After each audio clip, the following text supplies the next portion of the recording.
ಇಂತಹ ಮಾತುಗಳನ್ನು ಮಾತ್ರ ಸಹಿಸುವುದಿಲ್ಲ ಕೃಷ್ಣ.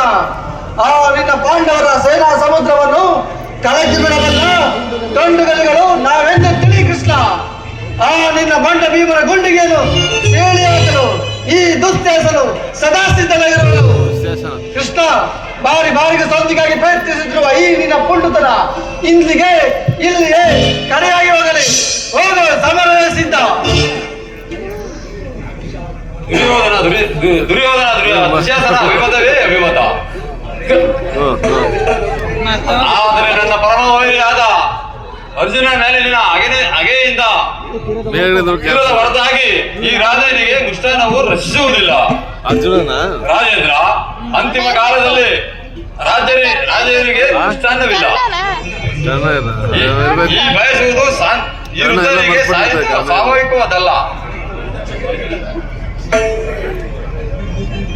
ಕರ್ಣ, ನೀವು ಅವರಂತೆ ಮಾತಾಡ್ತಾರೆ. ಅರ್ಜುನನ ಮೇಲಿನ ವೈಯಕ್ತಿಕ ದ್ವೇಷದಿಂದ ಇಡೀ ಗುರುಕುಲವನ್ನೇ ನಾಶ ಮಾಡಬೇಕೆ? ಇದು ನಿನ್ನ ಧರ್ಮವೇ?